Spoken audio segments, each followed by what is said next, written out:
അസ്സലാമു അലൈക്കും വറഹ്മത്തുള്ളാഹി തആല വബറകാതുഹു. പുതിയൊരു വീഡിയോയിലേക്ക് എല്ലാവർക്കും സ്വാഗതം. ഇൻഷാ അല്ലാഹ് ഇന്നത്തെ വീഡിയോയിൽ നമ്മൾ പറയാൻ വേണ്ടിയിട്ട് ഉദ്ദേശിക്കുന്നത് ദുനിയാവിലെ സൗഭാഗ്യങ്ങളെല്ലാം നമ്മളെ തേടി വരാൻ വേണ്ടിയിട്ട്, നമ്മുടെ മേലുള്ള പ്രശ്നങ്ങളെല്ലാം തട്ടിപ്പോകാൻ വേണ്ടിയിട്ട്, ഇങ്ങനെയുള്ള കാര്യങ്ങൾക്ക് വേണ്ടിയിട്ട് മുത്തുനബി സല്ലല്ലാഹു അലൈഹി വസല്ലമ തങ്ങൾ പതിവാക്കാൻ വേണ്ടി പഠിപ്പിച്ചു തന്ന ഒരു ചെറിയ ദിക്റുണ്ട് കേട്ടോ.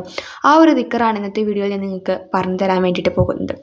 സ്വർഗത്തിലെ നിക്ഷേപങ്ങളിൽ വെച്ച് ഏറ്റവും വലിയ നിക്ഷേപമെന്ന് മുത്തുനബി സല്ലല്ലാഹു അലൈഹി വസല്ലമ വിശേഷിപ്പിക്കപ്പെട്ട ആ ഒരു ദിക്ർ ഏതാണെന്ന് നമുക്ക് നോക്കാം. ലാ ഹൗല വലാ ഖുവത ഇല്ലാ ബില്ലാഹിൽ അലിയുൽ അലീം.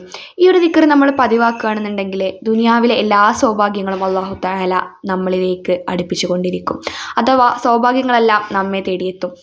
നമ്മളിലുള്ള എല്ലാ പ്രശ്നങ്ങളും, അതായത് ഇനി ദാമ്പത്യത്തിലെ തകരാറായിക്കോട്ടെ, മക്കൾക്ക് നമ്മളോട് സ്നേഹമില്ലാത്ത അവസ്ഥയായിക്കോട്ടെ, മക്കളുടെ അനുസരണക്കേടായിക്കോട്ടെ, അങ്ങനെ എന്തൊക്കെ പ്രശ്നങ്ങളുണ്ടായാലും, കടബാധ്യത ആയിക്കോട്ടെ, രോഗാവസ്ഥകളായിക്കോട്ടെ, എല്ലാ പ്രശ്നങ്ങളും അല്ലാഹു തആല നമ്മളിൽ നിന്നും വിദൂരത്താക്കുകയും സൗഭാഗ്യങ്ങളെ നമ്മളിലേക്ക് അടുപ്പിക്കുകയും ചെയ്യും ഇൻഷാ അല്ലാഹ്. അപ്പോൾ ഇത്രയേ ഉള്ളൂ ഇന്നത്തെ വീഡിയോ. ലാ ഹൗല വലാ ഖുവത ഇല്ലാ ബില്ലാഹിൽ അലിയുൽ അലീം എന്ന് പറയുന്ന ഈ ഒരു പുണ്യ ദിക്ർ, സ്വർഗ്ഗത്തിലെ നിക്ഷേപങ്ങളിൽ വെച്ച് ഏറ്റവും വലിയ നിക്ഷേപം എന്നറിയപ്പെടുന്ന ഈ ഒരു ദിക്ർ നിങ്ങളെല്ലാവരും പതിവാക്കാൻ വേണ്ടിയിട്ട് ശ്രദ്ധിക്കുക. പിന്നെ ഈ ഒരു വീഡിയോ കാണുന്ന എല്ലാവരും ലൈക്ക് ചെയ്ത് കാണുക. അപ്പോഴേ ഒരുപാട് പേരുടെ മുമ്പിലേക്ക് ഈ ഒരു വീഡിയോ എത്തുകയുള്ളൂ. പിന്നെ അതുപോലെ തന്നെ ചാനൽ കണ്ട് ഇഷ്ടപ്പെട്ടാൽ സബ്സ്ക്രൈബ് ചെയ്യുക.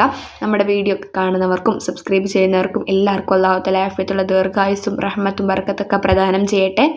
നല്ലൊരു വീഡിയോ ആയിട്ട് അടുത്ത ദിവസം വരുന്നത് വരെ എല്ലാവർക്കും അസ്സലാമു അലൈക്കും വറഹ്മത്തുള്ളാഹി തആല വബറകാതുഹു.